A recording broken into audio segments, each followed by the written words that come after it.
কারণিক তথাগত সম্যক সম্বুদ্ধ বিরাটময় বুদ্ধের ধর্ম আর বিশুদ্ধ সর্বগুণে গুণান্বিত অনুত্তর পুণ্যক্ষেত্র বুদ্ধের শ্রাবক সঙ্গ এই ত্রিবিধ শ্রেষ্ঠ রত্নকে সর্বপ্রথমে স্মরণ করছি।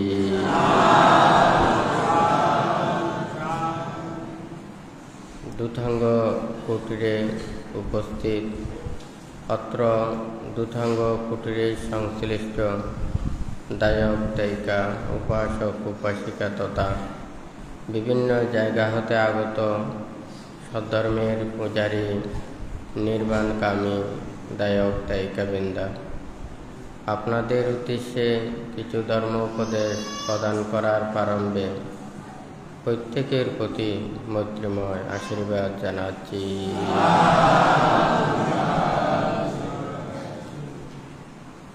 যেই ধর্ম আচরণের মাধ্যমে সকল প্রকার দুঃখ থেকে নিবৃত্তি লাভ করা যায়, নির্বাণ সত্যকে উপলব্ধি করা যায়, সেই ধর্ম শ্রবণ করার পূর্বে প্রত্যেকে ত্রিরত্নের প্রতি শ্রদ্ধা উৎপন্ন করুন।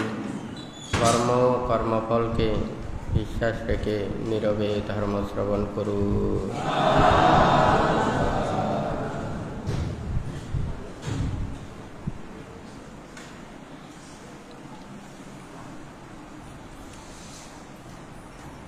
গত শুক্রবারে বান্তে কয়েকটা কথা বলেছেন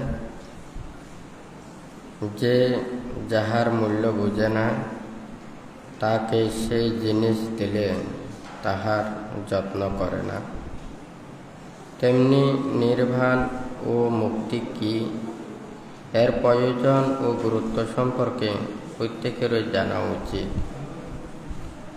জীবন চলার পথে ধর্মময় কর্মের মাধ্যমে সুখ শান্তি লাভ করা খুবই কঠিন।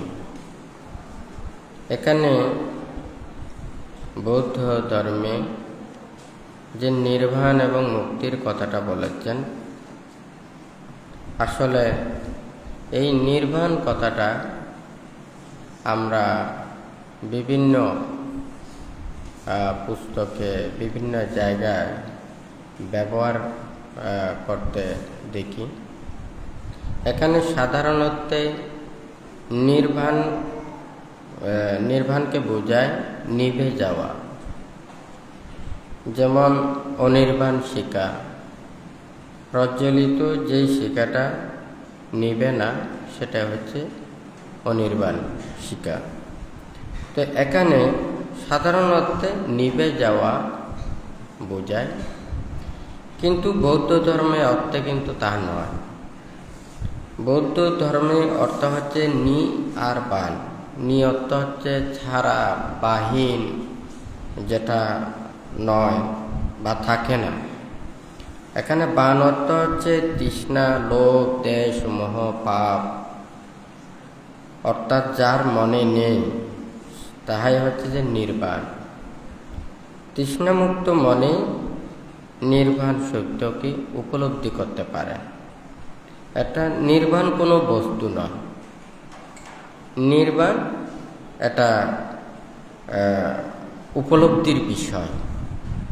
অর্থাৎ যেই মন পাপমুক্ত হয়েছে, সকল প্রকার ক্লেশ মুক্ত হয়েছে, অবিদ্যার তৃষ্ণাকে ধ্বংস করতে পেরেছে, সেই বিমুক্ত চিত্ত দ্বারাই নির্বাণ সত্যকে উপলব্ধি করতে পারে।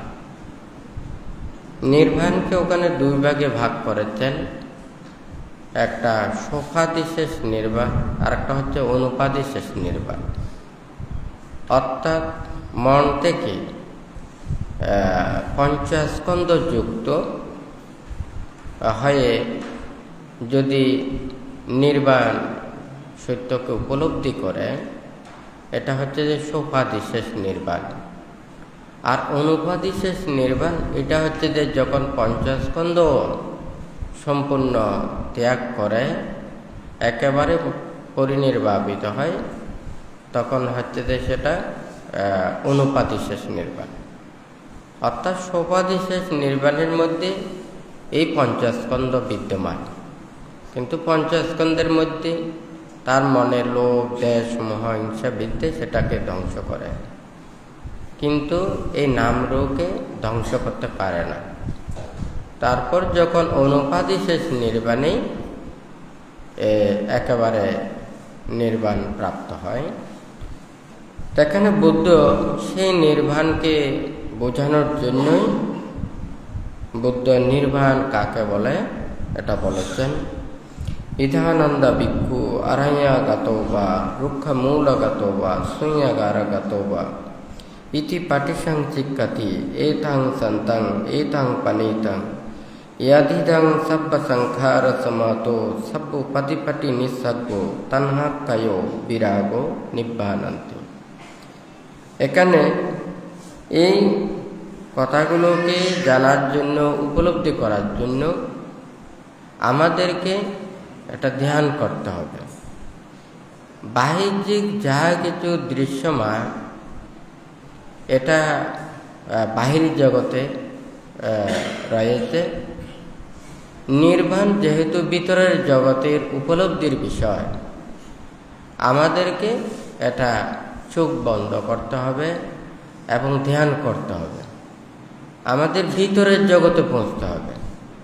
কিছুদিন আগেও ভান্তে বলেছেন, আমরা বাহ্যিক জগতে যা কিছু দেখি, এগুলো দেখলে আমাদের লোভ, দেশ, মোহ, হিংসা, বিদ্বেষ মনের মধ্যে না থাকলেও এটা উৎপন্ন হয়, কিন্তু ভিতরের জগতে কোনো কিছু দেখা যায় না। একদিকে অন্ধকার বললে কোনো কিছু দেখা যায় না, কিন্তু আমরা যদি চোখ বন্ধ করে চিন্তা করি, ভাবি, তখন কিন্তু দেখা যায় আমরা চোখ বন্ধ করে তার চাইতেও বেশি দেখতে পাই।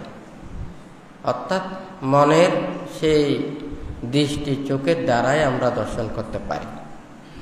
এখানে বুদ্ধ এখানে সাধকদেরকে দিয়ে এই কথাটা বলেছেন, কিন্তু সাধারণত বলে নাই। এই আনন্দ কোনো ভিক্ষু যদি নির্জন অরণ্যে ধ্যান করতে যায়, সে গাছের নিচে হোক কিংবা খোলা আকাশ তলে হোক, ওখানে ধ্যানে নিবিষ্ট হয়ে নিজের চিত্তকে সমাধিস্থ করে সে এটাই মনের মধ্যে চিন্তা করেন, এটাই সিদ্ধান্ত নেন, এটাই উনি মনের মধ্যে ধারণ করেন।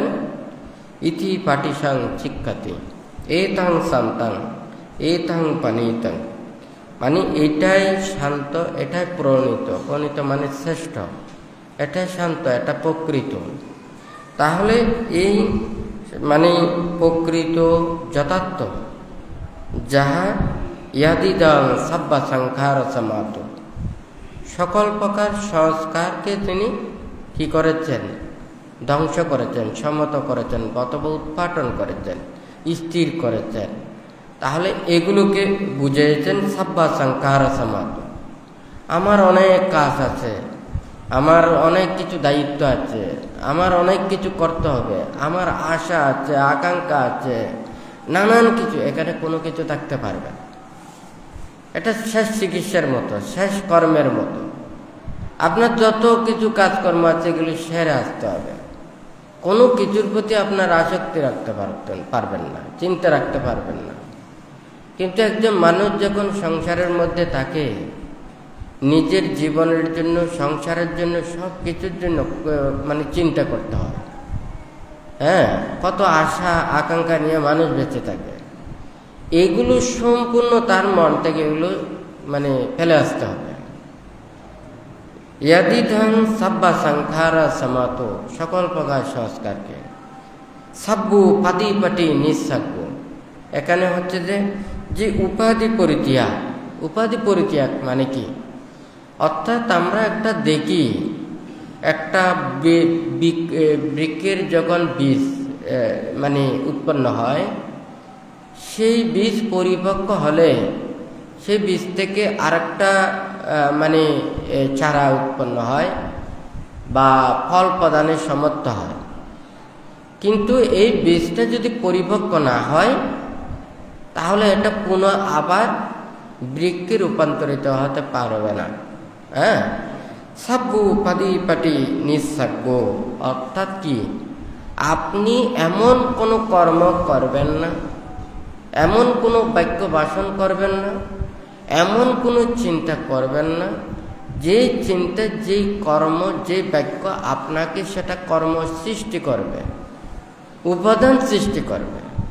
হ্যাঁ, উপাধি অর্থাৎ এটা হচ্ছে যে পুনঃ আগমন করা। তাহলে যে কর্মের সাথে লোভ, দেশ, মোহ, তৃষ্ণা, আসক্তি সংযোজনগুলো থাকবে, এগুলো হবে না। এগুলোকে পরিত্যাগ করে অনাসক্তময় জীবন আচরণ করতে হবে। প্রথমে হচ্ছে যে আমার আর কোনো কাজ নেই, আমার কোনো কর্ম নেই, আমার কোনো আশা আকাঙ্ক্ষা নেই, তবে তাই বলে নির্বাণও বড় আশা আকাঙ্ক্ষা, অর্থাৎ আমার মুক্তির আশা ছাড়া, নির্বাণের আশা ছাড়া আর অন্য কোনো আশা রাখতে পারবে না। হ্যাঁ, একটা সংসারের মধ্যে তো ওনারা ওইভাবে চলতে পারবেন না। কালকে কি করতে হবে, আজকে রাত্রে, এগুলো ভাবতে হবে, হয় নাকি না? ছেলে, ঘর, সংসার, তাদেরকে কত প্রকারের দায়িত্ব, হয় নাকি না? কতটা ঠিক নাকি বেঠিক? এখন এই নির্বাণ সত্যকে উপলব্ধি করার জন্য আমাদেরকে কিন্তু অনেক আগে থেকে প্রস্তুতি নিতে হবে। তাহলে আপনাদের প্রস্তুতি তো অনেক দূরে রয়ে গেছে, হয় নাকি না? এখানে প্রথমে বলেছে যে সাব্বা সংকার সমাত, সকল প্রকার কর্ম সংস্কার, এগুলোকে শান্ত, স্থির, এগুলো পরিত্যাগ করা। তাহলে একটা সংসারে যখন আবদ্ধ হয়, দেখা যায় এখানে কর্ম চাপতে পারে না। হ্যাঁ, এখানে উপাধির কথা আসলে তো আরো অনেক দূরে চলে যাবে, হয় নাকি না? তাহলে এখানে ওর কায়ের দ্বারা, বাক্যের দ্বারা, মনের দ্বারা এমন কোনো সে কর্ম সৃষ্টি করতে পারবে না যে কর্ম পুনর্ভাবে আবার উৎপাদন করবে। অর্থাৎ এটা অনাসক্ত হবে, অহত হবে, লোভ, দেশ, মোহ, এটা পরিত্যাগযুক্ত হতে হবে। হ্যাঁ, এইভাবে সাব্বু পাটি নিঃসাগ্য তানহা খায়, তৃষ্ণার ক্ষয় সাধন করে বিরাগ নিভ্বানান্তে, মানে সকল প্রকার তৃষ্ণার ক্ষয় সাধন করে যখন চিত্তের মধ্যে এমন বিরাগ চেতনা উৎপন্ন হবে, অনাসক্ত চেতনা উৎপন্ন হবে, তখনই সে বিমুক্ত চিত্ত দ্বারায় একমাত্র এই নির্বাণ সত্যকে উপলব্ধি করতে পারে, হয় নাকি না? কিন্তু এখানে তো আমরা সাধারণত নির্বাণকে বুঝি নিভে যাওয়া, এই কথাটা কিন্তু সব জায়গাতেই শোনা যায়। প্রজ্ঞা, এই কথাটাও আমরা কিন্তু কথায় কথায় আমরা শুনি। পণ্ডিত, জ্ঞানী, গুণী, হ্যাঁ, বিজ্ঞজন, ওনারা যখনই প্রজ্ঞার কথা বলেন, প্রজ্ঞা এটা জ্ঞান অর্থে বোঝায়, কিন্তু বৌদ্ধ অর্থে প্রজ্ঞা হচ্ছে যে নির্বাণ সত্য উপলব্ধির যে অস্তর ক্ষেত্রে যে বিভাজন, শ্রোতাপত্তি, সুকৃতাগামী, অনাগামী, অরহত্ব, মার্গ, ফল এবং নির্বাণ সত্যকে উপলব্ধি করা, এগুলোকে বলেছেন বুদ্ধ প্রজ্ঞা। তাহলে আমরা সাধারণত যে প্রজ্ঞাকে বলি, সেই প্রজ্ঞা আর এই প্রজ্ঞার মধ্যে অনেক তফাৎ রয়েছে, হয় নাকি না? তাহলে আমরা অর্থ এবং অর্থ এটা যথাযথভাবে আমরা না বুঝলে, হৃদয়ঙ্গম না করলে, তাহলে ভিন্নতা তো অনেক থাকতে পারে। আমরা যখন দোকান থেকে কোনো একটা জিনিস নিই, দেখতে দেখা যায় একই ধরনের দেখতে, হয় নাকি না? কিন্তু কোয়ালিটির ভিন্নতা রয়েছে, হয় নাকি না? ওখানে কোনোটার দাম হচ্ছে যে দ্বিগুণের চাইতে আরো বেশি, কিন্তু দেখতে তো এক। তাই নির্বাণ লেখাটা, শব্দটা তো এক, কিন্তু এটা বাস্তব উপলব্ধিতে ভিন্নতা রয়েছে। আমাদের সেই ভিন্নতার ওখানে যেতে হবে। তো এই বুদ্ধির যা কিছু ধর্ম দেশনা দিয়েছেন, উপদেশ দিয়েছেন, কিছু লৌকিক অর্থে ব্যবহার অর্থে প্রকাশ করেছেন, কিছু লঘুত্তর অর্থে প্রকাশ করেছেন। যেমন আদিতে কল্যাণ, মধ্যে কল্যাণ, পর্যবেশনে কল্যাণ। তাহলে এখানে প্রথমে যেগুলো কথা বলেছেন, সাধারণ মানুষ যারা সংসারের মধ্যে আবদ্ধ আছেন, তারা দানাদি কুশল কর্ম সম্পাদন করে এবং সৎকর্ম সম্পাদন করে নিজেদের জীবনকে অতিবাহিত করার জন্য উপদেশ দিয়েছেন। অর্থাৎ সাধারণ জনের সেই কুশল সৎ চিন্তা, ভালো চিন্তার মধ্যে থাকার জন্যই উপদেশ দিয়েছেন। এটা হচ্ছে যে প্রথম পর্যায়। তারপরে হচ্ছে যে দ্বিতীয় পর্যায়, সে চিন্তা করবে, ভাববে। হ্যাঁ, আমরা যদি এখানে বলি লৌকিক মানে ভোগময় সুখ, আর পরে বলে যে মানে স্বর্গের স্বর্গসুখ, এরপরে বলে যে মানে ব্রহ্মসুখ অর্থাৎ ধ্যানময় সুখ, তারপরে হচ্ছে যে এই প্রজ্ঞালাভের এই নির্বাণ সুখের মানে যে স্তরগুলো রয়েছে সেই সুখ আয়ত্ত করা। তাহলে এখানে সুখের ক্ষেত্রেও কিন্তু কি এখানে ধাপে ধাপে বিদ্যমান। কথাটা ঠিক নাকি বেটি? তাহলে আমাদেরকে এটা ধাপে ধাপে উপরের দিকে যেতে হবে। আমরা যদি উপরের দিকে না যাই, আমরা যদি এখানে মানুষদেরকে এই সুখের বদলে যদি এই সুখ বলি, তাহলে এটা তো নয়, এটা প্রকৃত লাভ করতে পারবে না। হ্যাঁ, যেমন বুদ্ধ যখন এই নির্বাণ অর্থ ব্যাখ্যা করেছেন, নির্বাণের অনেক গুণের কথা বলেছেন, সুখের কথা বলেছেন। এর আগেও যারা মানে সাধক মুনি ঋষি তাপসরা ছিলেন, তাহারাও ধ্যান করেছেন। প্রথম ধ্যান, দ্বিতীয় ধ্যান, তৃতীয় ধ্যান, চতুর্থ ধ্যান সহ অষ্ট সমাপত্তি পর্যন্ত ওনারা লাভ করতে পেরেছেন। অষ্ট সমাপত্তি পর্যন্ত লাভ করে ওনারা বিভিন্ন ঋদ্ধি বিদ্যাদি পর্যন্ত ওনারা আয়ত্ত করতে পারতেন এবং মানুষদেরকে অনেক অলৌকিক ওগুলো দেখাতে পারতেন। এখন কথাটা হচ্ছে যে এই ধ্যানের যে লৌকিক অষ্ট সমাপত্তি সহ ধ্যান অর্জন করা, আর একটা হচ্ছে প্রজ্ঞা লাভ করা, এটা দুইটা বিষয়। একটা হচ্ছে যে নিজের চিত্তের শক্তি লাভ করা এবং স্থির করা, আর হচ্ছে যে আরেকটা চিত্তের বিশুদ্ধতা সাধন করা, বিমুক্ততা করা। এটা কিন্তু এক নয়। আমরা এখানে পানিকে যদি দেখি, পানিকে পরিষ্কার করলাম, দুর্গন্ধ মুক্ত করলাম, তাহলে সবাই দেখবে যে এটা কিন্তু ফ্রেশ পানি, পরিষ্কার পরিচ্ছন্ন, কোনো দুর্গন্ধ নেই, হয় নাকি না? কিন্তু জীবাণুকে দেখা যাচ্ছে না। এখানে জীবাণু আছে নাকি নেই, কোনো কিছু দেখা যাচ্ছে না। এখন জীবাণু মুক্ত করাই এটা হচ্ছে যে প্রজ্ঞা। হ্যাঁ, তাহলে এখন জীবাণু মুক্ত কিনা এটা তো পরীক্ষা করতে হবে, হয় নাকি না? এখানে পরীক্ষা ছাড়া এগুলো কোনো কিছু দেখা যাবে না। জীবাণু দেখা যায়, আমরা খালি চোখে কোনো কেউ দেখবো না, হয় নাকি না? ওখানে অণুবীক্ষণ যন্ত্র, বিভিন্ন যন্ত্রপাতি দিয়ে ওখানে পরীক্ষা করে এটাকে দেখতে পারে, হয় নাকি না? তো বুদ্ধ ওখানে সেই নির্বাণ সত্যকে উপলব্ধি করে মানুষের মধ্যে সেই মুক্তির বাণী, নির্বাণের কথাটা ওখানে বলেছেন। দেখুন, বুদ্ধিজ্ঞান লাভের পর বুদ্ধ যেভাবে ধর্ম দান করেছেন, উপদেশ দিয়েছেন, আমরা যদি বুদ্ধির পরিনির্বাণের পর এই ধর্মগুলোকে মানুষের মধ্যে যখন প্রচার করতে আসে, ওখানে কিছুটা ভিন্নতা আছে। আর তখন কিন্তু বুদ্ধ সরাসরি তাহাদেরকে নির্বাণের উপদেশ দিয়েছেন এবং ত্যাগের উপদেশটা দিয়েছেন। বুদ্ধ চিন্তা করেছেন, আমি যদি তাদেরকে দিয়ে এখানে মানে লৌকিক ভোগময় সুখের অনেক কিছু উপদেশ দিতে পারি, তাহাদেরকে সুন্দর মতো চলার জন্য অনেক কিছু উপদেশ দিতে পারি, সবাই এই সংসারের মধ্যে থেকে ওনারা সুখী দিন যাপন করবেন। কিন্তু সে যদি এই জন্ম নিরোধ করতে না পারে, ভব নিরোধ করতে না পারে, তাহলে তো তাহাকে আবার পুনঃ পুনঃ জন্ম নিতে হবে।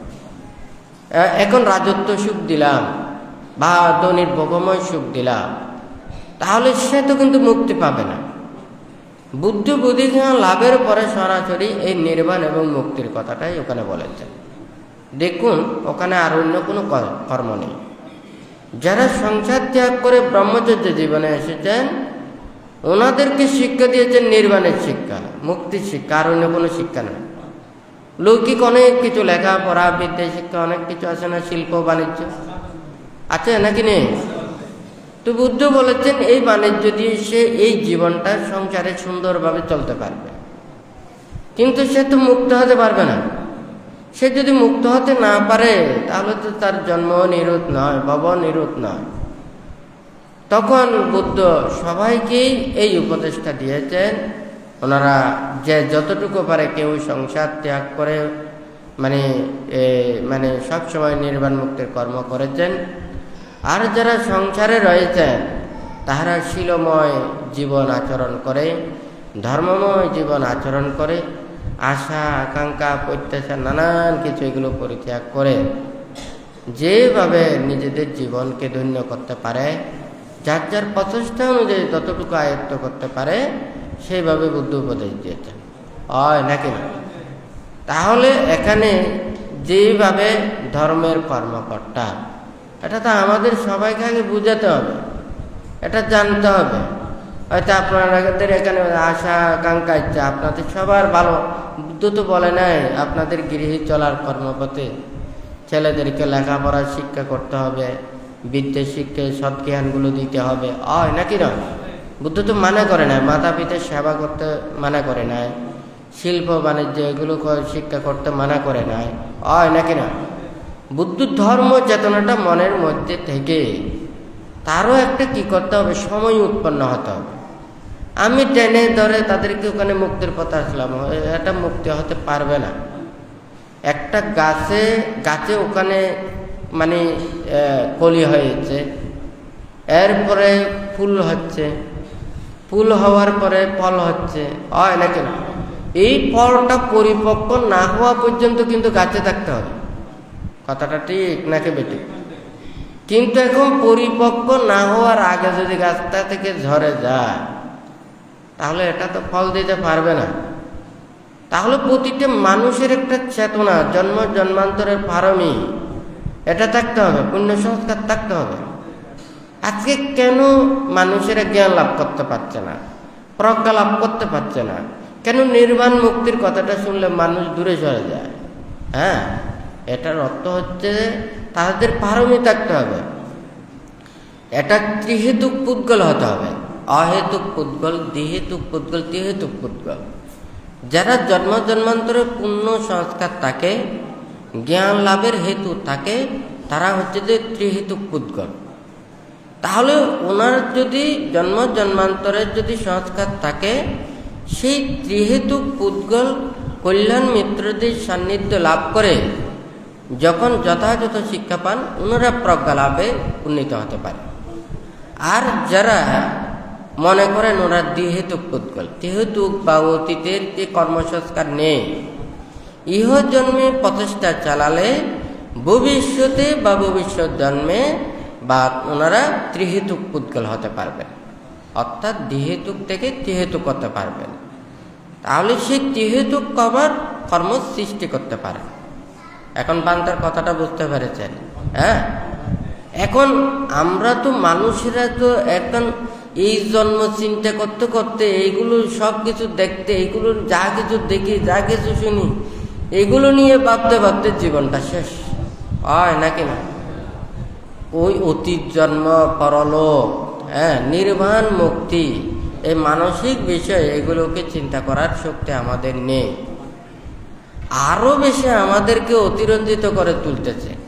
হ্যাঁ, এই যে যত প্রকারের সরঞ্জামগুলো, হয় নাকি না? মোবাইল থেকে শুরু করে প্রযুক্তির যত বেশি ডেভেলপ হচ্ছে, এবং মানুষের যে এখন ছাওয়া পাওয়া, আশা আকাঙ্ক্ষা, ইচ্ছা, উদ্ভাবন, আবিষ্কার, যা কিছু, এগুলো আমাদের মনকে আরো ধ্বংস করে দিচ্ছে। অর্থাৎ আমরা আমাদের এই অহংকারগুলোকে দিন দিন বাড়াচ্ছি। মানুষ আমরা করতে পারছি না এমন কোনো বাকি নেই, আমরা হতে পারছি না এমন কোনো বাকি নেই। হ্যাঁ, দিনকে রাত বানাতে পারছি, রাতকে দিন বানাতে পারছি, হয় নাকি না? এগুলো তো মাঝে মধ্যে একটু একটু শোনা যায়, হয় নাকি না? রাত্রে যদি বিরাট একটা স্যাটেলাইটে মনে করেন ওখানে সৌরশক্তি নিয়ে রাত্রে যদি ওখানে লাইটের মতো জ্বালায়, তাহলে একটা লাইট তো ওখানে দেখা যাবে সারা রাত ওখানে জ্বলবে। দিনে সূর্য জ্বলবে, রাত্রে সৌর চলবে, নাকি না? এখন যদি মনে করেন দিনকে রাত বানান, রাতকে দিন বানান, আমরা সব বাহিরের জগতে বিদ্যমান, ভিতরের জগতে না। আজকে আমরা যদি এটা চিন্তা করি, এটা তো আমাদের মানুষের প্রত্যেকের মনে পুষতে হবে, আগে জানতে হবে। তো আমরা মানুষদের সবাই ভালো হতে চায়, এটা সত্য। মানুষের মধ্যে সদ্জ্ঞান আছে, তাও সত্য। হ্যাঁ, কেউ যদি আপনি বিপদে পড়েন, দেখবেন ওখানে সবাই ওখানে যে যতটুকু পারে সাহায্য করে। এটা তো আমাদের মানুষের মধ্যে যা আছে অন্য প্রাণীদের মধ্যে নেই। আবার মানুষের মধ্যে লোভ, দেশ, মোহ, হিংসা, বিদ্বেষ উৎপন্ন হলে এটা কিন্তু আমরা অন্যান্য পশুর চাইতেও বেশি অতিরিক্ত হয়ে যায়, নাকি না? আগুন যতটুকু ধ্বংসপ্রাপ্ত করতে পারে, আমাদের মন তার চাইতেও বেশি ধ্বংস করতে পারে, নাকি না?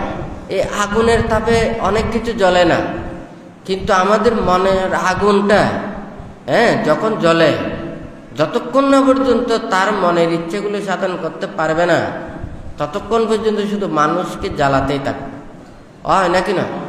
তাহলে এই মনের ভিতরে যে লোভ, দেশ, মোহ, হিংসা, বিদ্বেষ, পাপর চেতনাগুলো, এগুলোকে যদি আমরা দূরীভূত না করে যতই কিছু আমরা প্রযুক্তির উন্নত শিখরে, উচ্চ শিখরে যদি আমরা যাই, আমরা শান্তি পাব না, নাকি না? আপনারা পরিবার পরিজন নিয়ে 1 তলা থেকে 7 তলার উপরে থাকেন, নাকি না? মাতা পিতা, ভাই বোন, স্ত্রী পুত্র, সন্তান সন্ততি যারা আছে, ওনারা সুন্দরভাবে জীবন শ্রদ্ধায় অতিবাহিত না করলে, একজন একজনের প্রতি বিশ্বাস আস্থা না থাকলে, সম্মান না থাকলে, ওখানে 7 তলাতেও শান্তি পাওয়া যায় না, সুখ পাওয়া যায় না। কথাটা ঠিক নাকি বেঠিক? আর যদি সবাই মিলে ধর্মময় জীবনে 1 তলাতেও যদি থাকে, সন্তুষ্টি যদি থাকে, তাহাদের মধ্যে কিছুটা হলেও শান্তি আছে, নাকি না? কিন্তু আমাদের চোখ তো অনেক লম্বা, নাকি না? চোখ বন্ধ করলে সব কিছু অন্ধকার দেখি, নাকি না? আর মনশ্চোখকে যদি ওখানে দর্শন করি, অনেক কিছু জ্ঞান উৎপন্ন করতে পারি। আর যখন আমাদের এই চোখটা আছে, যত উপরে উঠি অনেক কিলোমিটার পর্যন্ত দেখি, নাকি না? এইগুলো দেখাকে আমরা সামলাতে পারি না, নাকি না? আজকে যদি সবাই এই প্রযুক্তির বড়াই না করে, আমরা যদি মনের বড়াই করতাম, মনের চিকিৎসা করতাম, মনের পাপগুলোকে ধ্বংস করার এটার জন্য উন্নত হতাম, যে যত বেশি নিজের মনের মধ্যে ভালো চিন্তা উৎপন্ন করতে পারবে, সে মানুষের মধ্যে সবচাইতে বড় জন, সবচাইতে গুণীজন, সবচাইতে সম্মানিত, নাকি না? কথাটা ঠিক নাকি বেঠিক? আমাদের মূল্যায়নের দিকটাও আমাদের থাকতে হবে, কিন্তু আমরা তো মূল্যায়ন করছি না, আমরা সেটা মূল্য দিচ্ছি না। সেই মূল্যগুলো আমরা না দেওয়ার কারণে আমরা কিন্তু ফলটা এটা ভোগ করছি। স্বার্থ, আমরা দিন দিন স্বার্থটাকে দেখছি, নাকি না? এই স্বার্থ পরিত্যাগ করতে হবে।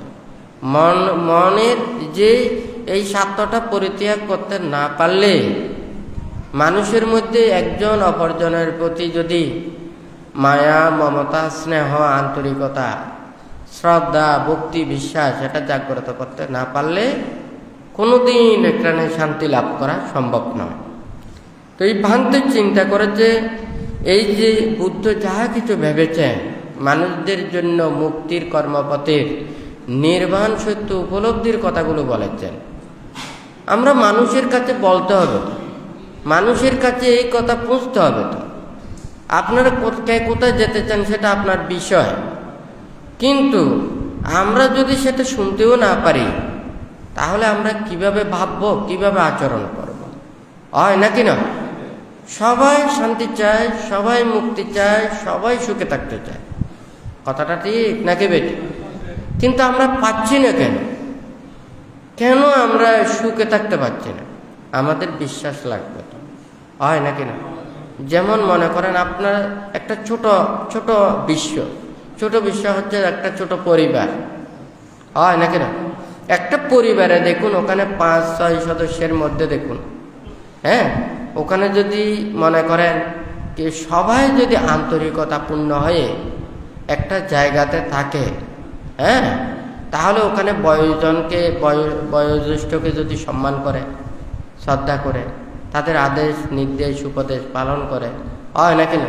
যার যার কর্তব্য কর্ম যদি ওখানে রত থাকে, হ্যাঁ, তো ওখানের মধ্যে সবার মধ্যে একটা যে আন্তরিকতাপূর্ণভাবে সবাই সুখে থাকতে পারবে, হয় নাকি না? যখন যদি ওখানে বাড়াবাড়ি করা যায়, এর উপরে উঠতে চায়, আমি বড় আমি ছোট, হয় নাকি না? হ্যাঁ, এই যে যখন আত্মহংকারগুলো ওখানে শুরু হয়ে যাবে, তখন এই ছোট বিশ্বে যখন আগুন জ্বলে, এটা হচ্ছে বড় বিশ্ব। একটা বাতিতে ওখানে অনেক সলিতান দন্তে আমরা যেমন সুতো দেখি, এই বড় সুতো মোটাতে কিন্তু একটা ওখানে অনেক সুতো জমাটো কিন্তু একটা সুতো রূপান্তরিত করতে হয় নাকি না? একটা ছোট ছোট সুতোগুলোকে ওখানে একত্রিত করে একটা বড় সুতলিতে রূপান্তরিত করতে হয় নাকি না? তাহলে একটা ছোট বিশ্ব থেকে আস্তে আস্তে বড় করে সেটা বড় বিশ্ব হয়েছে, হয় নাকি না? এখন ছোট বিশ্বে আগুন, এখন বড় বিশ্বে তো আগুন তো আরো ধাও ধাও করে জ্বলে। কথাটা ঠিক নাকি বেটি? হ্যাঁ, আজকে যদি সবাই না আমরা প্রযুক্তির আত্মহংকার পরিত্যাগ করে আমরা মনের ডেভেলপটা যদি চিন্তা করতাম, হ্যাঁ, এটাকে নিয়ে সবাই যদি মানে কে কার উপরে উঠতে পারে, কে কত ভালো হতে পারে, কে কত ভালো ব্যবহার করতে পারে, কে কত বেশি মানুষের উপকার করতে পারে, তা হয় নাকি না? কথাটা ঠিক নাকি বেটি? কিন্তু আমরা তো কেউ যদি ভালো হয়ে উপরে উঠতে চায়, তাকে উপরের দিকে উঠার জন্য নয়, তাকে পিছনে টান দেওয়ার জন্য মানুষ আছে, হ্যাঁ, উঠার জন্য নয়, পেছনে টান দেওয়ার জন্য, হয় নাকি না? ভালো কাজ করতে গিয়ে যদি বাধা হয়, এটা আমরা সচরাচর ওখানে অনেক ক্ষেত্রে দেখতে পাই। আমি যখন উপরের দিকে উঠতে পারি না, আরেকজনও সে উপরে উঠতে পারবে না, হ্যাঁ, তখন কিন্তু এই মনের মধ্যে চেতনাটা যখন জাগ্রত হয়, কিভাবে যদি ঠিক আছে আমি নির্বাণের কর্ম করতে পারছি না, আরেকজনের নির্বাণ মুক্তির কর্ম করতেছে, হ্যাঁ, তাহলে তাদেরকে টেনে ধরে ওখানে কোনো লাভ নেই। লাভ কোন দিকে আছে? স্বার্থের দিকে আছে, পাপের দিকে লাভ আছে কিন্তু পুণ্যের দিকে লাভ নেই, হ্যাঁ, মিথ্যার দিকে লাভ আছে, সত্যের দিকে লাভ নেই। এই কথাটা বলার অর্থটা হচ্ছে আপনি সত্যবাদী, আপনি ফেঁসে যাবেন না, আপনি যা বলবেন একটাই বলবেন, হয় নাকি নয়? হ্যাঁ, সারাদিন যা বলবেন একটাই বলবেন, হ্যাঁ, আপনার ফেস গোছ ওখানে কোনো কিছু নেই, ওখানে স্বার্থ আপনি কাজ করতে পারবে না, হ্যাঁ। যেমন মনে করেন একজন সত্য কথা বলে, আপনার কিছুদিন আগে দেশনাই বলেছিল, হ্যাঁ, তো একজন সত্য কথা বলে, চোরেও তাকে নেবে না তার সাথে চুরি করতে, হ্যাঁ, তাকে নিয়ে যদি যায় সে সব বলে দেবে, হয় নাকি নয়? এ তুমি কোথায় গেছো? ওই জায়গায় গেছো। কে কে গেছে? অমুক অমুক গেছে। কথাটা ঠিক নাকি বেটি? হ্যাঁ, তার মনে কথা থাকে না, মুখেও কথা থাকে না, সে যা সাত দেখে ফেলে, তখন সেই মানুষকে বলে বেকুব, ডিলা, হয় নাকি নয়? হ্যাঁ, সিটেঙ্গা ভাষায় বেদোয়া, হয় নাকি নয়? তো এখন মনে করুন, অথচ যেই মানুষটা সহজ সরল, তাহাকে আমরা কিন্তু কি খারাপ বলতেছি। আর যেই মানুষ হাঁচাকে মিশে, হ্যাঁ, সত্যকে মিথ্যে, হ্যাঁ, তারপর উল্টা পাল্টা বানাইয়ে বলতে পারবে, সে মনে হচ্ছে এই মানুষটা খুব ভালো, সালা, হয় নাকি না? কিন্তু এটা তো ঠিক না। আমরা তো মানুষের যদি মঙ্গল চায়, আমাদের মনের ভিতরেরটা এটা বাইরে প্রকাশ করতে হবে। মন এটা ভিতরের জিনিস, হয় নাকি না? মনের ভাব প্রকাশের জন্য ভাষা, কিন্তু আমাদের মনটাকে চেনার জন্য তো ভাষা দিয়ে আমরা চিনতে পারি, হয় নাকি না?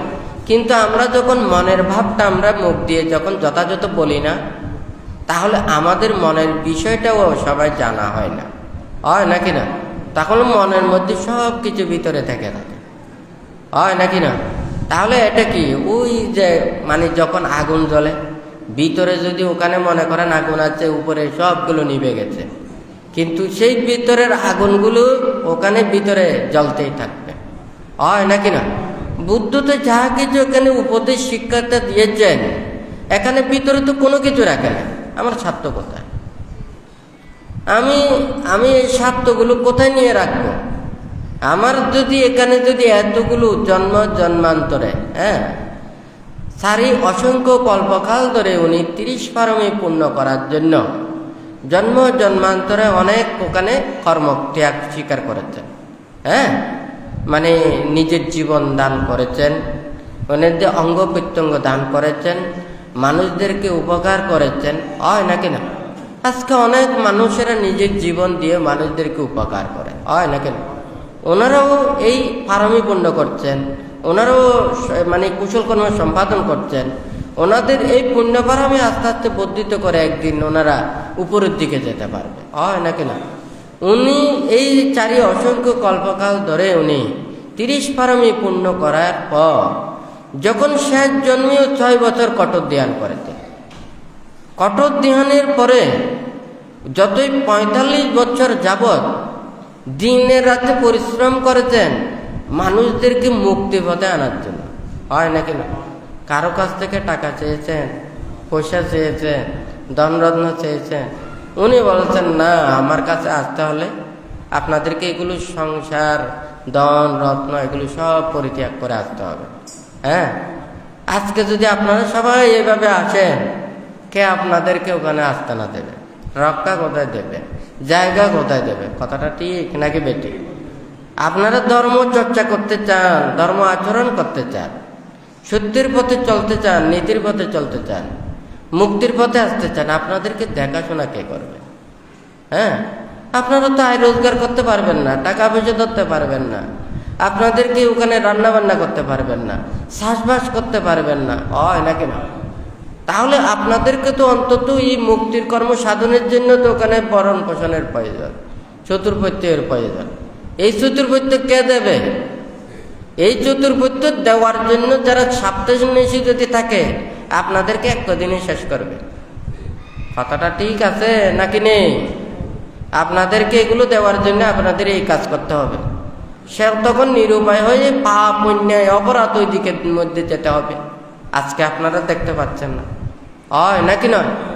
কেন আমরা সংসার ত্যাগ করে ব্রহ্মচর্য জীবনে এসে আমাদের ঘর সংসার নানান কিছু এগুলো না থেকে এগুলো আমরা পরিত্যাগ করে কার জন্য এত অন্যায় করছি? কার জন্য আমি অপরাধ করছি? কার জন্য এত আমার নিজের জীবনকে ধ্বংস করছি? দুর্লভ মানব জীবন লাভ করে আমরা বুদ্ধের সে অমৃত নির্বাণ পদায়ক ধর্মকে আমরা পেয়েছি, কল্যাণ মিত্রদেরকে পেয়েছি, বুদ্ধির সে প্রবর্তিত সেই যে 84,000 ধর্ম স্কন্ধ সম্বলিত এই উপদেশগুলো আমরা পাচ্ছি। বুদ্ধ পরিনির্বাণের পূর্বে বলেছেন, আমি এক বুদ্ধ পরিনির্বাপিত হচ্ছি, তোমাদেরকে আমি ধর্মকায় বুদ্ধগুলো আপনাদের দিচ্ছি। অর্থাৎ বুদ্ধ যে উপদেশগুলো দিয়েছেন 84,000 ধর্ম স্কন্ধকে, এইগুলোকেই ধর্মকায় বুদ্ধ বলেছেন, হয় নাকি না? তা আমরা এক বুদ্ধকে হারিয়েছি, কিন্তু অনেক বুদ্ধ আমরা পেয়েছি। সেই বুদ্ধির গুণ এগুলোকে আয়ত্ত করতে চাইলে আমাদেরকে এগুলো ভাবতে হবে, উপলব্ধি করতে হবে, এই কর্মপথে চলতে হবে, হয় নাকি না? সেই জন্য মানতে এটা চিন্তা করে এখন যদি সবাই যদি চায়, তাহলে এটার জন্য কি প্রয়োজন? পরিবেশ প্রয়োজন, মানসিকতা প্রয়োজন। দায়ক দায়িকা উপাসক উপাসিকাদেরকে এই ধর্ম বুঝতে হবে, এটা জানতে হবে, হয় নাকি না? আজকে সবাইকে ডালাওভাবে ওখানে আপনাদেরকে কাউকে বলতে পারবো না। কেন পারবো না? আপনারা তো অজান্তে আপনারা পাপ করেন, আমরা তো মানতে জানি না, আমরা এই শিক্ষাটা তো আমরা পাইনি, আমরা এই উপদেশটা জানি না, বুদ্ধির দর্শনটা কি এটা আমরা জানি না, তা আমরা অজ্ঞাতভাবে আমরা এগুলো পাপ করছি, হয় নাকি না? এখন যদি বানতে মনে করে আমি কার দোষ ধরব, কাকে বলবো, কার কাছে বিচার দেব, হয় নাকি না? একটা পিতা পুত্রের কাছে নালিশ দিতে পারে না, হ্যাঁ, বিচার চাইতে পারে না, হয় নাকি না? তাহলে পুত্র পিতার কাছে মাপ চাইতে হয়, কথাটা ঠিক নাকি বেটি? কিন্তু পিতা পুত্রের কাছে মাপ চাওয়া এটা তো শোভনীয় নয়, হয় নাকি না? যে মুক্তির পথে আনবে, সত্যের পথে আনবে, ভালোর পথে আনবে, সবাইকে পুত্র সদৃশ ওনারা দর্শন করেন, হয় নাকি না? তাহলে মাতা পিতারা চায় ছেলে মেয়েরা সবাই মিলে সুন্দরভাবে চলুক, এটাই কিন্তু চায়। হ্যাঁ, তাদের মধ্যে নানান কিছু ওখানে সমস্যা থাকতে পারে, কিন্তু চায় মাতা পিতারা একজন যে একটু বেশি কামায়, তো এই একজন যে দুর্বল তাকে সহায়তা করার জন্য, হয় নাকি না? দুর্বলের কাছের দিকে থাকে, হয় নাকি না? তাহলে ওনারা চায় সবাই মিলেমিশে সুন্দরভাবে তাকানা, এটা চায়। ঠিক তদ্রুপ ভান্তে এটা চিন্তা করে এখন যদি সবাই ধর্মচর্চা করতে চায়, আমাদেরকে তো পরিবেশ সৃষ্টি করতে হবে। হ্যাঁ, এখন আচ্ছা আমি যদি পরিবেশ দিতে না পারি, তার ধর্মচর্চার জন্য এগুলো যদি ব্যবস্থাপনা করতে না পারি, এখন মানুষকে যদি বোঝাতে না পারি, প্রথম ধাপটা হচ্ছে মানুষকে বোঝানো। হ্যাঁ, এখন মানুষকে আগে বুঝতে হবে। এখন যদি কেউ যদি শীল বিনয় ধর্ম আচরণ করে নির্বাণ মুক্তির জন্য উনি অনাসক্তভাবে জীবন অতিবাহিত করবে, উনি তো খুব বেশি কথা বলবেন না, উনি নীরব নিস্তব্ধ থাকবেন, উনি এত বেশি কথা বলতে পারবেন না, এত ধরনের কাজকর্ম করতে পারবেন না। তাহলে যারা মনে করেন ওখানে শীল বিনয় ধর্ম নীতি শিক্ষা যাহাদের মধ্যে থাকবে না, সে তো পারবে না এমন কোনো কাজ নেই, হয় নাকি না? তাহলে যে এই মুক্তির কর্মপথে থাকবে তাহাকে কিন্তু ওখানে রক্ষা করাটা খুব কঠিন ব্যাপার। তাহলে সহায়তা দিতে হবে। আমাদের প্রত্যেকেরই জানতে হবে, আমাদের প্রত্যেকের ওই লক্ষ্যটা হচ্ছে নির্বাণ এবং মুক্তি। এই নির্বাণ এবং মুক্তির জন্য আমাদেরকে ধ্যান করতে হবে, ত্যাগ করতে হবে। আমরা যদি পারি আমরা সংসার ত্যাগ করে আরও বেশি শীল বিনয় ধর্ম আচরণ করতে হবে। আর যদি আমরা না পারি তাদেরকে আমাদেরকে সহযোগিতা করতে হবে, চতুর্পত্য দিয়ে সেবা যত্ন করতে হবে, তাহাদের পাশে আমাদেরকে দাঁড়াতে হবে। এটা দায়ক দায়িকা উপাসক উপাসিকাদের অন্তরের মধ্যে মনের মধ্যে এটা পৌঁছতে হবে। বান্তার কথাটা ঠিক নাকি বেঠিক? কারণ এখানে কোনো ভাগ নেই। দায়ক দায়িকারাও নির্বাণ মুক্তি চায়, আমরা ভিক্ষু সমন আমরাও নির্বাণ মুক্তি চাই। আপনারাও বুদ্ধির পূজারী, আমরাও বুদ্ধির অনুসারী, হয় নাকি না? যে বুদ্ধির শিষ্য সবার লক্ষ্য উদ্দেশ্যটা হচ্ছে নির্বাণ, হয় নাকি না? তাহলে এখানে কোনো ভিন্নতা নেই, কিন্তু আমাদের যাত্রা পথের মধ্যে ওখানে পার্থক্য রয়েছে। একটা অফিসেও যদি কাজ করে এখানে মালিকের দায়িত্ব আলাদা, হ্যাঁ, আরও অন্যান্য যারা ম্যানেজার যারা পরিচালনা করেন তাদের দায়িত্ব আলাদা, এবং যারা কর্মচারী রয়েছে যার যার ওখানে দায়িত্বগুলোকে প্রতিপালন করা, কথাটা ঠিক নাকি বেটি? তাহলে এই ধর্মকে রক্ষার জন্য যে অবস্থানে আছে সে অবস্থান দিয়ে সঠিকভাবে ধর্মকে পরিচালনা করতে হবে।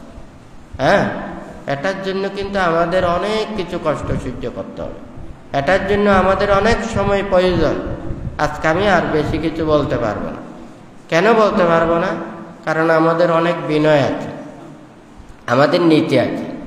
আমি বিনয়ের কথা বলছি, ধর্মের কথা বলছি, ওখানে কারো কোনো সমালোচনা করছি না, বলার অধিকার আমার নেই।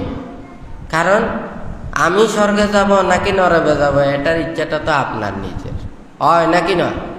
আপনাকে টেনে ধরে ওখানে কেউ স্বর্গে নিয়ে নিলেও আর সেই স্বর্গটা আপনাদের ভালো লাগবে না। কর্ম দিয়ে সৃষ্টি করতে হবে, আপনার স্বর্গের রচনা করতে হবে, তখন আপনাদের স্বর্গ লাগবে, স্বর্গ ভালো লাগবে, হয় নাকি না? বানতে তো কতগুলো কথা বলা যে হয়তো একটু শুনতে খারাপ লাগে, হয় নাকি না? এখন মনে করেন একটা টাইলস করা রুমের মধ্যে যদি ওখানে গরুকে রাখেন, একটা গরু গোতাল বানাই ফেলবে, সুন্দর রুম থাকবে না, কথাটা ঠিক নাকি বেটি? আর যদি একজন মানুষকেও যদি ওইটাকে কাঁচা মাটিযুক্ত জায়গাতে নেন, ওটা আস্তে আস্তে পরিষ্কার করে ওটা মানুষের মানে উপযোগী করবে, হয় নাকি না? ঠিক তদ্রুপ যার আমাদের স্বর্গ ব্রহ্মলোক নির্বাণ এবং মুক্তি আমাদেরকে রচনা করতে হবে, এটা আমাদের সৃষ্টি করতে হবে নিজের কর্মের মাধ্যমে। আমরা যদি কর্মের মাধ্যমে এটা সৃষ্টি না করি তাহলে আমাদের মানে এটা উপলব্ধি করা সম্ভব নয়।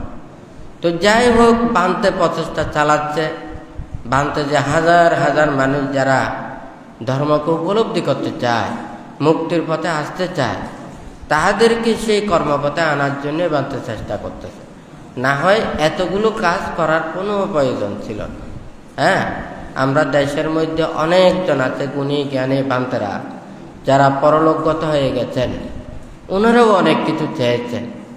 বানতে তাহাদেরকে কোনো অশ্রদ্ধা করে নয়, অভক্তি করে নয়, তাহাদের যার যার কর্মের বুদ্ধতা। আমরা সবাই তো কর্মফল বিশ্বাসী, যে যে কর্ম করেছেন সে সেইভাবে কর্মফলটা ভোগ করবেন।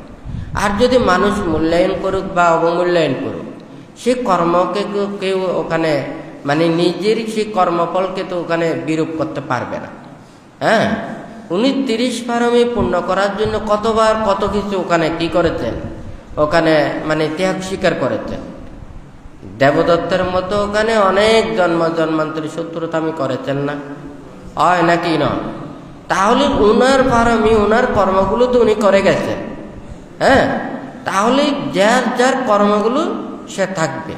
কিন্তু আমরা এই ধর্মকে গ্রহণ করে আমরা অন্যের পথে না যাই, তাহলে ধর্মের ভাব মূর্তি শ্রীবৃদ্ধি এটা বর্ধিত হবে।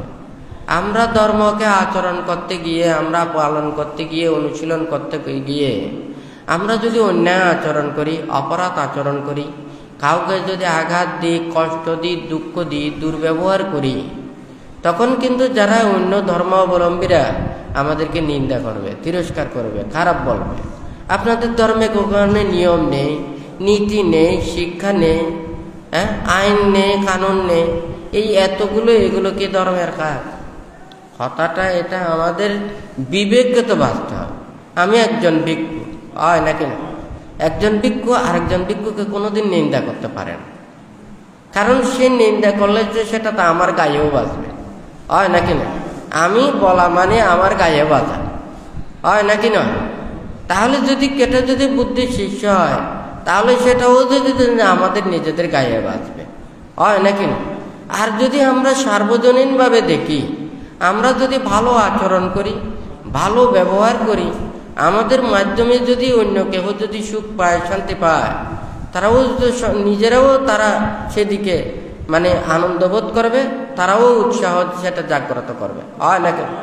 কিন্তু আমরা যদি অন্যায় আচরণ করি, খারাপ ব্যবহার করি, খারাপ কর্ম করি, মিথ্যার আশ্রয় গ্রহণ করি, আমরা যেমন নিজেকে ধ্বংস করব, অন্যজনের কাছ থেকেও আমরা ধিক্কার, নিন্দে, তিরস্কারের ভাগ করাটা ঠিক নয়। আমাদের যা কিছু এখানে উপদেশ আছে, এগুলোকে আচরণ করতে হবে, অনুশীলন করতে হবে। বানতে চায় যারা রাষ্ট্র, বিশ্ব যারা পরিচালনা করেন, ওনারা জনগণের শান্তির জন্য, সুখের জন্য, আমাদের যে কোনো একটা জিনিসও যদি আপনাকে যদি দিই, হ্যাঁ, একটা যদি আমও যদি দিই, আপনি খাওয়ার জিনিস খাবেন, বাকল আর ওখানে বোটাটা ফেলে দেবেন, হয় নাকি না? তাহলে আমরা মানুষের ভালো দিকটা গ্রহণ করি, মানুষের খারাপও তো থাকতে পারে। আপনারা তো একেবারে পাপ মুক্তও নয়, একেবারে পরিযুদ্ধও নয়, কিছু কিছু খারাপও আছে, হয় নাকি নয়? তাহলে ভালো গুণগুলোকে আমরা গ্রহণ করি, খারাপগুলোকে পরিত্যাগ করার জন্য আমরা চেষ্টা করি, হয় নাকি নয়? তাহলে আমরা সবাই মিলে একদিন না একদিন এই খারাপগুলোকে দূরীভূত করে সবাই ভালো হতে পারবো, হয় নাকি নয়? তো বানতে চিন্তা করে যতদিন পর্যন্ত সেটা পরিবেশ সৃষ্টি করতে না পারবে, ততদিন পর্যন্ত আপনাদেরকে আমি যথাযথভাবে বলতে পারবো। হ্যাঁ, কারণ এগুলো বলতে গেলে অনেক ধরনের সমস্যা, এটা মানুষের মনের ভিতর থেকে বাইর করতে হবে। যার যখন এখানে মাথা থেকে পা পর্যন্ত এটা চড়িয়ে যায়, তখন ক্যান্সার রোগে আক্রান্ত হয়ে তখন বড় বড় ডাক্তাররাও চিকিৎসা করে তাকে সুস্থ করতে পারে না, হয় নাকি না? তো মনের ভিতরে বানতে যেমন কিছুদিন আগেও বলেছেন, হ্যাঁ, আমরা সবসময় যেগুলো চিন্তা করছি, যে যেটা চিন্তা করে সব মানুষকে সেই সেন্সে সবাইকে মনে করে, হয় নাকি না? কিন্তু ওই মানুষ তো সেটা খারাপ চিন্তা নাও করতে পারে, কিন্তু অটোমেটিক আমাদের সেই মনের মধ্যে এসে যায়। অর্থাৎ আমি যদি ভালো মানুষ হই, সবসময় ভালো দিকটা চিন্তা করি, আবার খারাপ মানুষের সবসময় খারাপ দিকটাই আমরা দেখি, হয় নাকি না? তো সেই জন্য বান্ধব বলো যে ওখানে পাখিতে ওখানে গাছের মধ্যে দেখা যায়, হয় নাকি না? কাঠঠোকরো পাখিগুলো সবসময় বসে কাঠে, গাছের কোথায় বসে? কাঠঠোকরো উপরে বসে না সাইডে বসে, যেদিকে যায় ওই গাছের সাইডে বসে, হয় নাকি না? আর অন্য পাখি বসে উপরে। আমরা মানুষের মধ্যেও যারা যদি ওই দোষ ধরতে চায় তারা বসবে একদিকে, আর যারা শুনতে চায় তারা বসবে একদিকে, হয় নাকি না? তো আমরা এগুলো পরিত্যাগ করে সঠিক ধর্মের এখানে আসতে হবে। ওখানে দেশ রাজ্যে ওখানে চলানোর জন্য ওরা তো সবার জন্য ভালো চায়, এখানে খারাপ বলার কোনো কিছু নেই। আমাদের বৌদ্ধ নীতিতে বুদ্ধির উপদেশে অহিংসা মৈত্রী ত্যাগের কথাগুলো বলেছেন। আমরা তো আমাদের আবদার করতে পারি, আমাদের এই নীতিটাতে আমাদের এই শিক্ষাটা আছে, আমাদের এই নীতি শিক্ষা দিয়ে আপনারা আইন করুন, আমাদেরকে এভাবে চলতে হবে। তাহলে আমাদের কি ভালোর জন্য আমাদের আইন দেবে? কথাটা ঠিক নাকি বেটি? তাহলে এটা তো আমাদের সবার চাওয়া থাকতে হবে, আমাদের দাবি থাকতে হবে। কিন্তু আমরা তো চাইই না, আমরা ভালোর দিকটা চাই না, খারাপ দিকটাই চাই। তখন হয়তো এটা খারাপ হয়ে যায়। কথাটা ঠিক নাকি বেটি? বানতে চায় সবার মনের মধ্যে বোধজ্ঞান উৎপন্ন হোক, সদ্ধর্মের শ্রীবৃদ্ধি সাধিত হোক, সারা বিশ্বের মধ্যে শান্তি মঙ্গল বর্ষিত হোক, মানুষ মানুষের মধ্যে মারামারি হানাহানি হিংসা বিদ্বেষ এগুলো দিন দিন বর্ধিত হলে আমরা প্রযুক্তির যতই উপরে সুখের যাই না কেন আমরা কেউ শান্তি পাবো না, সুখ পাবো না। যেই সুখ শান্তির জন্য দিনে রাতে কত পরিশ্রম কত কষ্ট এগুলো করছে, এগুলো সব বিফলে চলে যাবে, হয় নাকি না? তো যাই হোক, আজকে বান্তে এই কথাটুকুলো বলেছেন। আপনারা প্রত্যেকেই ধর্মময় জীবনে সঠিক কর্মপথে থেকে এই দুর্লভ মানব জীবনকে যাতে সার্থকে রূপান্তরিত করে, যতদিন পর্যন্ত নির্বাণ সাক্ষাৎ করতে না পারেন ততদিন পর্যন্ত সৎ মাতা পিতা কল্যাণ মিত্রদের সান্নিধ্যে থেকে আপনারা যাহাতে অচিরেই নির্বাণ সাক্ষাৎ করতে পারেন সেই রূপে মনের মধ্যে চেতনা আশা আকাঙ্ক্ষা প্রত্যাশা রেখে বুদ্ধ ধর্ম সঙ্গের কাছে আশীর্বাদ প্রার্থনা করে 3 বার সাধুবাদ প্রদান করি।